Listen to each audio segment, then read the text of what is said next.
Hi John, I'm Lucy Gale and I'd like to start by welcoming you back to Australia.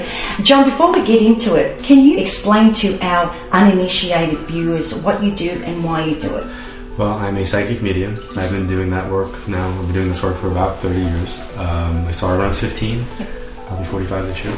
And it's been an amazing, amazing journey. And it's my passion. It is a privilege to be able to connect with people, talk about what's happening in their life, what's coming before them, but also be the conduit and the medium for people who have crossed over. Yes. I heard that you were a skeptic until you had a psychic reading at the age of 15. So what's the story behind that, and how did your perception change from that point? Well, I can tell you that I am still a skeptic. Yes. One of the last interviews I just did, the person said to me, I'm a skeptic but ignorant. And I said, good, I'm a skeptic but enlightened. So we should get along well. And the reality is I think everybody should be skeptical.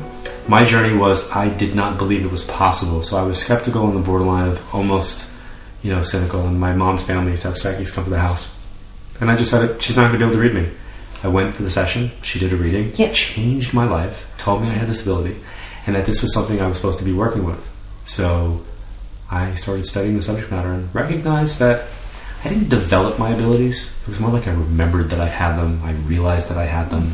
And I was utilizing them in my everyday life. I just didn't realize what they were. So then I actively decided to work with them. John, do you actually see them? I receive my information in three basic ways. I see, hear, and feel energy, which is known as clairvoyance. Yes. Seeing, clairaudience, hearing, and clairsentience is feeling. And it's like having a daydream. So whatever it is that I'm seeing, hearing, and feeling, I focus on. And then I try to figure out what it means to me in my frame of reference and apply it to the person that I'm sitting with. I've heard you say that psychic ability is normal, indeed, springs from intuition. Why do you feel some people have greater psychic sensitivity and awareness than others? I think it has a lot to do with their family. I think that a family can bring it out. If somebody has a great musical singing voice, but they come from a family that's not musical, they might not cater to it. They might not allow that child to go for lessons. They might not teach that. But if that child grows up in a family that's open to music, open to studying, then that child's going to have a better opportunity. I was born into a family that was way open to the subject matter. So my mom's side allowed me to foster this in some way. So I think everybody has the ability to be intuitive and psychic.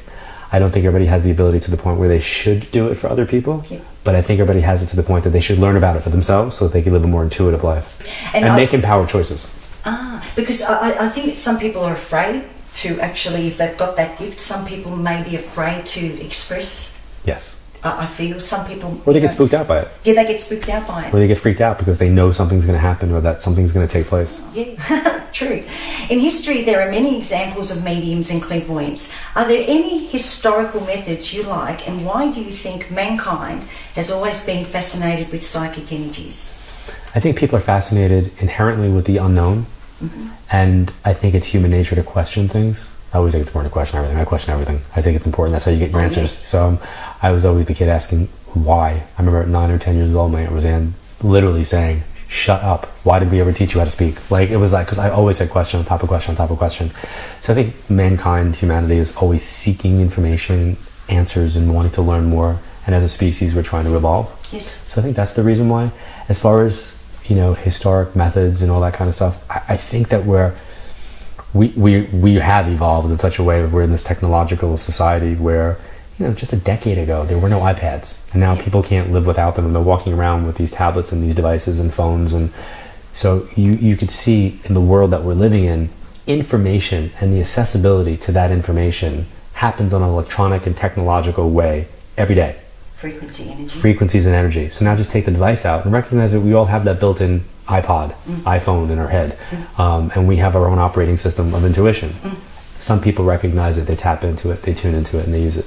Would you recommend people develop their own psychic abilities? And if so, how can they go about it in a positive and healthy way? I think everybody should. I think knowledge is power. It's a basic tenet. The more you learn, the more you can work with, the more you can recognize. Meditation and prayer, probably the most important aspect about it. You have to know how to meditate, quiet your mind, and relax your physical body. And then for people that are serious about developing it, I think you should find someone that you resonate with, that's coming from the right place of integrity and ethics. And it's always got to be about trying to learn. It's always got to be, when somebody says they want to do readings because they want an occupation change, that's not somebody I ever want to talk to, because that's not my thing. I think it's got to be more about how do you use this information and energy that's accessible to us. It's like the internet. It's there. You can tap into it, you could use it. Well, intuition is like your personal internet. You can tap into it and you can use it. Yep. And I think meditation and prayer are the two places. And then once you walk through that door, I caution folks all the time and say, you've made a decision to enter. Mm-hmm. That door is no longer, like, you can't just shut that door and say no. It's like you're now aware. Mm-hmm. And you have to protect yourself energetically. So I use crass examples sometimes because people go like, oh my God, did he just say that? And I'm like, yes, he just did, because you will never forget it. If you were to go into the seediest section of any town and have sex with every male and female in it unprotected, you don't know what you would pick up. It could be very, very detrimental to your physical health. Oh God, yeah. And that's why they talk about, right, protected sex. Well, energy is sex. And in the world of energy, when you interact with somebody, whether it be a conversation, an argument, as a practitioner, if somebody's a hands-on healer, a hairdresser, a physical therapist, they're going into a person's energy. You have to protect yourself from that. Correct. And if a person's open, if they're intuitively open, they could take on somebody else's energy and not recognize that. Right. So you have to energetically protect yourself through what's called psychic self-defense. Correct. That's when you get home, it's when somebody can just constantly keep calling you. And it's like an energy drain. Or a dump. Sometimes people like to do an energy dump. When you look at your mobile phone and you see that person calling and you have that moment of thinking, do I hit decline? Do I hit accept? You have that thought. There's a reason why you're having that thought. If you're not like excited to hear from that person at that moment, hit decline, because you're feeling something at that moment. Maybe it's not the right time for you to talk to them, because maybe you'll plug into them and do an energy dump on them. So, it makes sense. In a time when our lives are dominated by advertising and media manipulation, how do you combat distrust from skeptics? Okay, so let's take from skeptics away for a second. Okay. That question is imperative, so important. Yes. One of the things that I teach in classes is that psychic self-defense is so important. And I say, where do you think you're most attacked? Beyond the obvious of your friends and family. The media is where you're attacked. Yes. Now, I don't know about here in Australia, but in the States, they actually have pharmaceutical commercials that they run on television. I always tell folks, if a pharmaceutical commercial comes on, hit the mute button. Do not listen to it. Because what they're doing is they're telling you that you can have this disease. They're stating, you can have this disease, and if you have this drug, it's going to combat that. Now, what that does over a period of time is you allow energetically to have that information enter your field. And you now know. So one of the big ones in the States is a drug for shingles. And it starts off every commercial. If you had chickenpox, you're now capable as an adult to get the shingles virus, and blah, blah, blah, blah, blah. And it freaks me out, because now people have accepted that as a reality. That is an accepted reality thought. People have now been bombarded, because they spend billions of dollars making sure that you know this, so that you allow that into your physical body, into your energy. Because so to me, that's one of the main places I say you have to look at what's coming at you and recognize how no, I'm not allowing that. Most people in their lives don't say, I'm not allowing that. I live my life this way with my friends, with my family, with everybody. I literally would say, this is unacceptable for me. I won't allow it in. And they look at me like I'm harsh. But it's important to recognize that we have to have boundaries. Correct. Now, when you add in skeptics, we need skeptics. We need them. And the reason why we need them is it allows us to have the counter argument. There's a lot of people in the last 3 decades that I've seen, they talk about coming out gay. Oh my God, people have come out psychic in the most amazing way. And what concerns me is that I don't know if all these people should be doing readings for other people. I believe that they have intuition and they have psychic ability and they have a passion or an interest in the subject matter. But what concerns me is when they're going to sit with somebody else and now give them information, and how is that going to affect that person's life and choices and karma. They might not realize that. They might say, you know what, you shouldn't drink that water because that water is going to be X, Y, and Z. But what they don't know is that person's dehydrated and they need that water. But now that person's going to go, well, she said not to drink that, so I'm not going to drink that. And now that's going to cause a reaction someplace else. I agree. Now that person's responsible for that person's karma, and they don't even know it. So I'm very, very aware of what the intentions, the integrity, and the ethics. So skeptical mindsets are important. And there's a big difference between being skeptical and cynical. So I think being skeptic is good, healthy, questioning, question everything and everybody. Just because somebody says they're psychic, don't believe them. You have to see evidence, you have to see validation, and you have to know that they're coming from the right place with intention. Organised religion is also a player in the spiritual arena. How do your methods differ from an organised religion, and are there any beliefs in current religions that you agree with? I think the best way that I can answer that is that many years ago somebody said to me, what's the best religion? You've got connections. Like, just, I don't know who to be and what to be, and can you tell me what's the best? And I remember I laughed and thinking, like, I can't help you with that. And then I got this great analogy from my guides, and they said, what's the best language? So what's the best language? The best language is, I don't know what you believe in. Everybody's belief is different. Right, there is no best language. There is no best language. Right? Language is how people communicate with each other. Religion is how Correct. people communicate with God. With God. So there is no best. It's just where you're born, what Yep. family you're born into. Yep. So what's the best language? So as long as we have a language and we're communicating in some way, Yeah. I think it's important. So are there tenets of theology?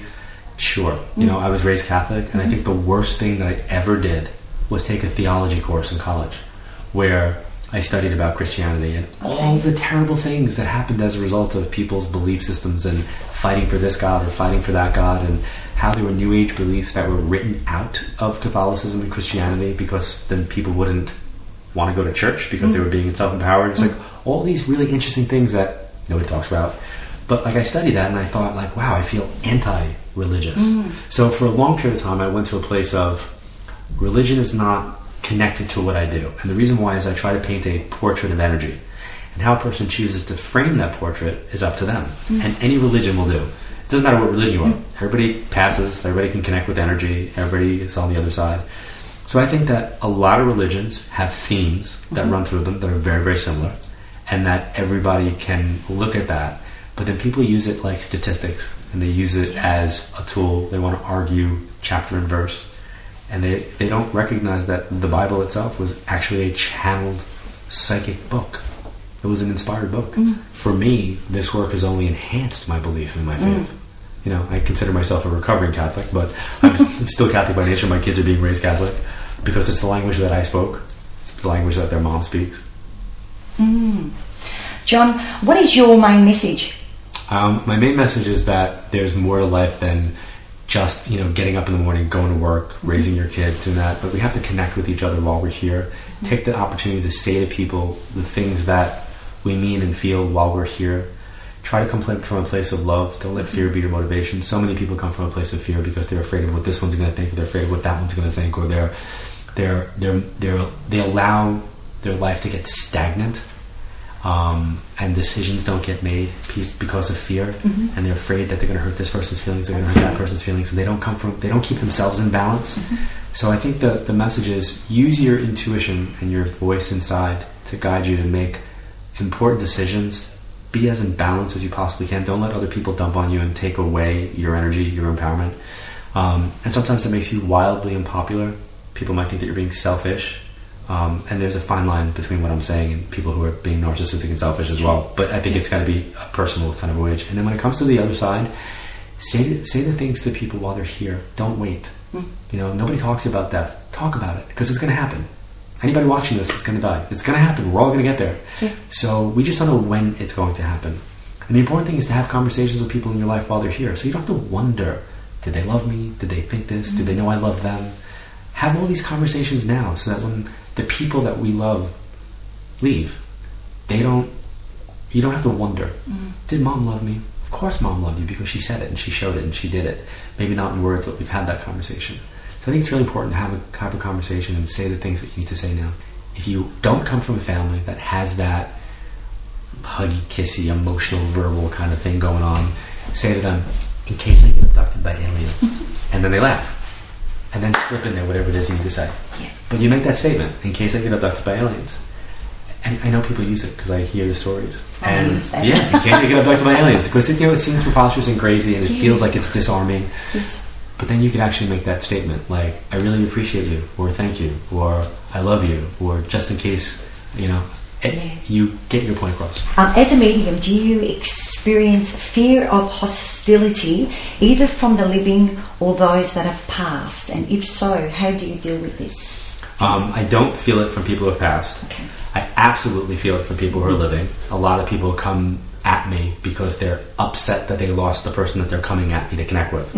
So a lot of times people will have this exterior barrier of energy that is their grief.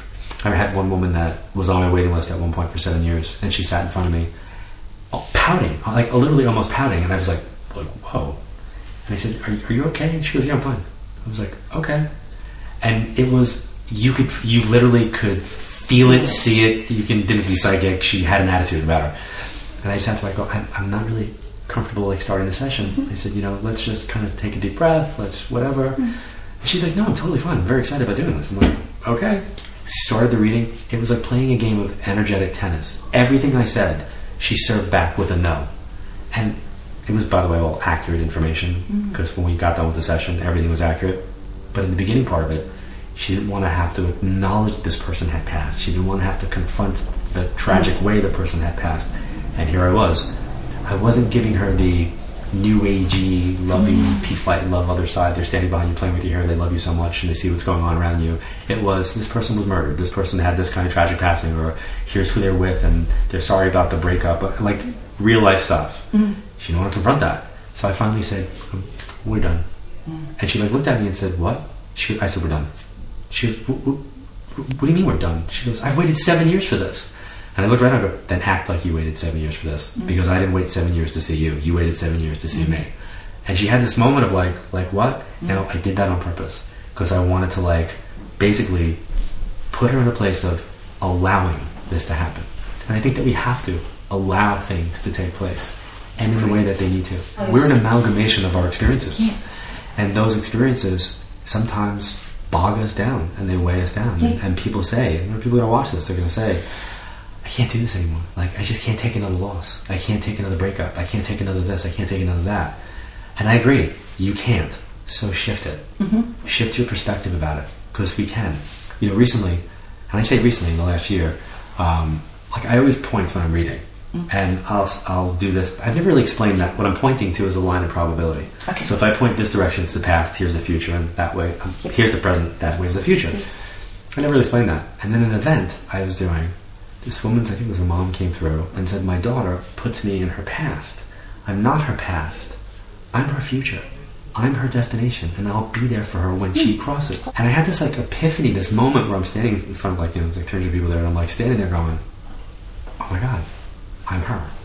I do this work for 3 decades. I have all my family members over there.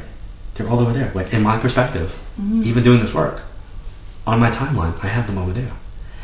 And here I am, the medium, doing this work for 21 years, going, I'm just like her.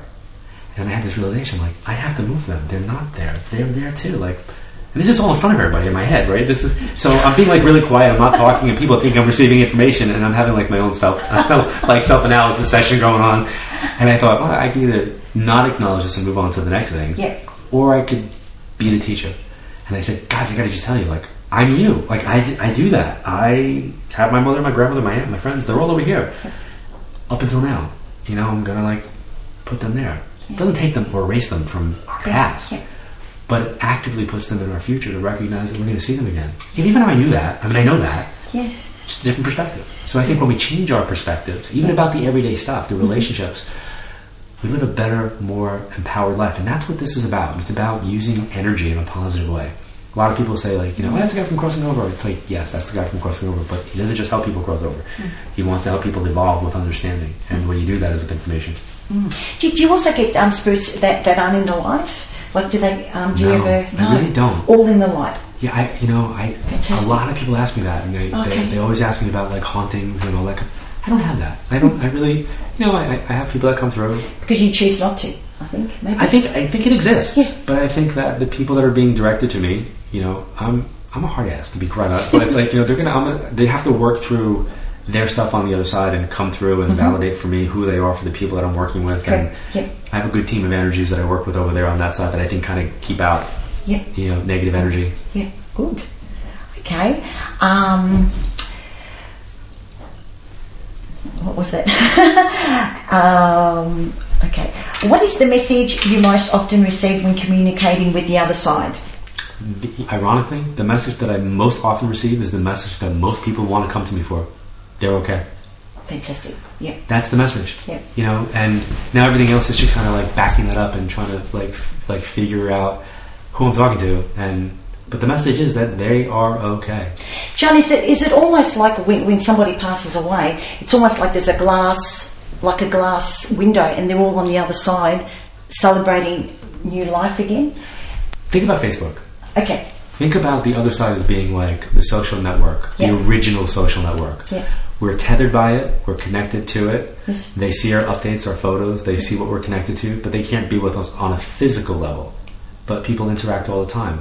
It really is just like that. It's this interdimensional, energetic social. It's this interdimensional, energetic social arena of connection. Okay. Oh, okay. And what sort of toll does your work take on you? There's definitely an emotional toll. That's funny, nobody really asked that. Physiologically, yes. I have to be in the right place. I have to know. I have to create like boundaries of times to do it, which you only learn from doing it and getting sick. You don't create your boundaries, and the next thing you know, you're flat on your back, and the doctor's telling you there's not another antibiotic that they can give you, and they don't understand why you're still sick because you just energetically are so drained. Your body can't. Your immune system, your adrenals, all that kind of just is taxed in a very big way. So, I've learned the physical body has to be kept in shape. Energetically, draining.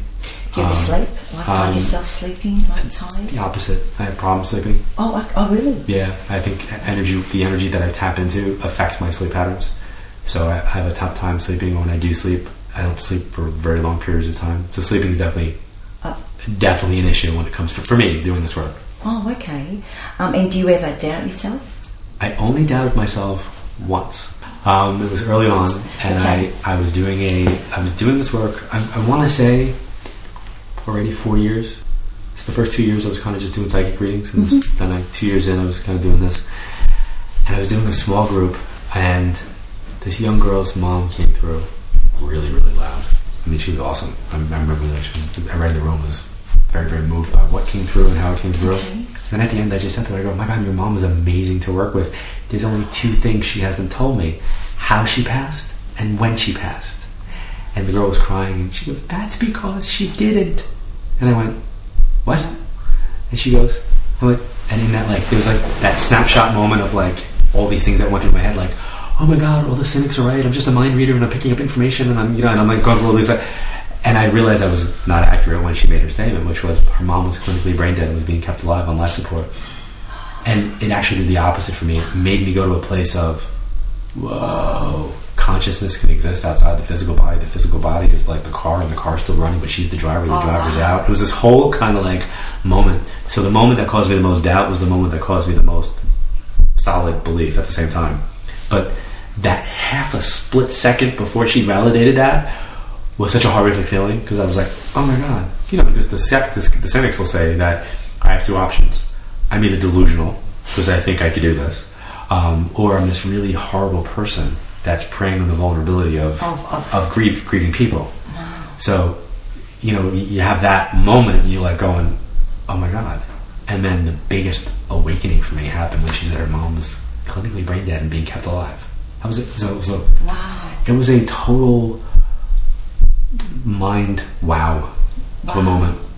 John, do you stay in touch with these people, like your clients? Do you stay in touch? Some I've had kind of connections. It's really, really funny. And the reason why it's funny is like I haven't embraced social media. I mean, I have. Yes. Recently, like I just allowed Twitter into my, hands in the last since September, and Facebook. My office is on Facebook, and I'm not allowed access on Facebook because they don't trust me, because I'm a bit of a say what I need to say kind of person. And this is Evoke. Yeah, this is the Evolve thing. Did you see the post? Did you read the post?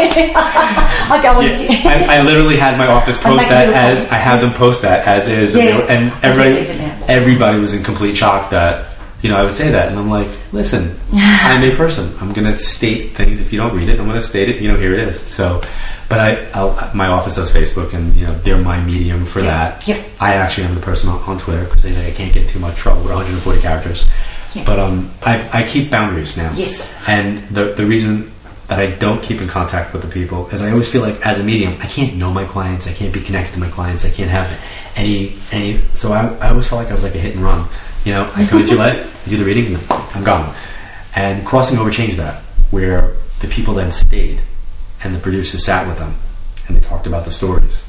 And then I had to watch that, and it was kind of painful, because it was always nice to get a letter of validation or an email, but then now to see the person literally just emote about what the reading did and how it meant and how it changed their life. It almost was like, I have to say, it was like almost uncomfortable, like, but cool to watch. Yeah. So I've surrendered, and I'm on Twitter, and I kind of engage back and forth with folks, and I just always say to them, like, if you're going to do that with me, I need you to protect the integrity of your experience. I'll dialogue with you, I'll answer questions, but don't reveal information about yourself, because if you ever get read, then you have to go to that place of, but I said that on Twitter, or I said that on Facebook. So I think it's important to kind of, if you're watching this and you're engaging with the medium in some way, you don't want to reveal information. You want to protect the integrity of your experience if and when it happens. And who do you turn to if you need advice? I turn to my team, to be honest. My team of energies. I have a we all have a team of energies, our spirit guides. And I literally trust them. Mm-hmm. So I go to a place of going to them.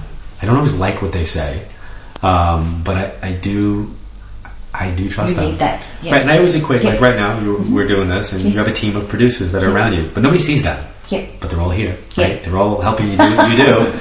That's who you go to when you're doing what you're doing. It's the same thing. Yeah. That's who I go to, except you just can't see them. I started doing this at 15. It's my passion, and I read clients. Those clients told other clients. Those told other clients, and then it became a by word of mouth thing. And I'm a teacher by nature, so like I want to teach and give information. So I did radio because I was able to reach a wider audience and do readings. And then I wrote a book, and then the book publisher said, "Well, you can't just do radio. We have to put you on TV." And I said, "No, I don't like TV. I like radio. That's why people they don't know what I look like." And it just became this. It just trickled. I didn't seek it. I didn't say I want to be on TV. Yes. I didn't say I want to be famous, because quite honestly, I don't want to be on TV, and I really don't have a desire to be famous. I have a desire to teach. So for me, media, books, all this stuff, social media, it's an opportunity to raise awareness and get information out. So it's all about the message for me. And it's an extraordinary journey. That's what I said. It's been an adventure. It's been an absolute crazy adventure. Extraordinary journey. Fantastic. Do you know why this has been your path? I think because I am a teacher. When I was doing the Oprah show, she was like, "Why you?" And I laughed, and I was like, "Yeah, it's a good question." I go, "I have to say it's because I'm a teacher. Yeah. No matter what job I've held, I always wound up teaching it. I was working at a deli. I wound up training everybody how to work at the deli. I worked at a video store. I wound up training everybody. Healthcare? Yeah, healthcare. I wound up training people in healthcare. Yeah. So whatever I do, I wound up training them. So when I made this when it went from hobby to real life profession, which I never thought I would have to say that, like I was always uncomfortable. It's like, what do you do? It's like, I don't want to say psychic, but I mean, before crossing over. I think it's by nature of who I am. I'm a teacher. So I think I just was at the right place, and they were like, okay, he's going to work. He's got the ability. He's a teacher. Yeah, we'll use him. We'll do that. And boom. But I think if I didn't honor the work, if I didn't honor the message, if I made it about me, if I made it about anything beyond the way I've done it, we wouldn't be having this conversation. So I'm very, very clear that I seriously really am just a medium. I'm just a phone. And when you hang up the phone, it's really the conversation that's important, not the phone. Okay. What have been some of your standout challenges? The living. The living? The living. I think the people on the other side are easy. Yeah. The living are probably the standout challenges mostly. Yeah. Because they come with expectation. Yeah.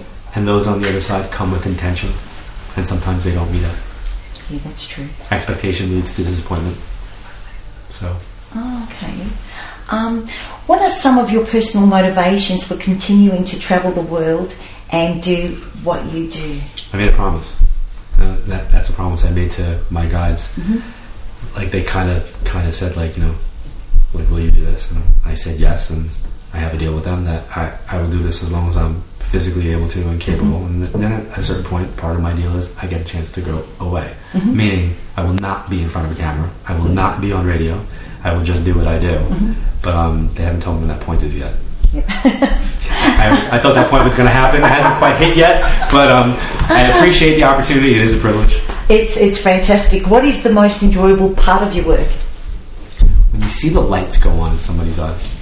When you have that moment where someone's living in a dark place, and the information resonates with them, and you literally you see the lights come back on. That's awesome. That is an awesome experience. And do you feel that each person you're in contact with, they're the people you're meant to meet. I absolutely do. I absolutely it's do. meant to meet that person. That person's supposed to come into my energy. That person's supposed to find that book. Like when people say to me, well, what book do you recommend that I read? The meaning of mine. And I go, I can't. And they'll say, why? I go, because what if the book that I wrote is not the book you're supposed to read? What if you're supposed to read a different book? So I say, let the book pick you. So I kind of feel like we're supposed to encounter the people situations that are going to be our teachers and students, and we have to allow those energies into our life and recognize that. And people look at me all the time like, yeah, but you wrote like 8 books. Like, which one of them would you recommend? And I'm serious. I really can't. Go to the bookstore or go online, and whichever one if you want to read one of my books, well, whichever one jumps out at you, that's the one you should read. Like prayers. You wrote Practice praying. Yep. The spiritual side you were. Yep. Prayers, yeah. Yep. What's that called? Practical praying. Practical praying. Yeah, practical praying. It was the most reluctant book that I wrote. I wrote that book under complete duress. I'm like, I really don't want to write this book. But I was told I had to write that. I literally was told, like, you need to write this book. Yeah. And I thought I was going to be creamed, attacked in the press and everybody. And it was such a well received, appreciated. So I learned, just get out of the way, just do your job, pass on the message, just be the phone. Great. Thank you. After all your success, what still challenges you, and what do you aspire to? I don't know. I love doing this. I always look for the next adventure. Like, what's the next adventure? And I feel like I pioneered this on television, and I want to pioneer it online. And that's what Evolve is. Yes. Creating a community where people can come together who actively choose to kind of want to learn more about this stuff. Yep. They could be part of that Evolve community, which is part of Facebook and Twitter. And, and it's just funny to see all these people kind of come together. What is the most enjoyable part of your work? Doing it.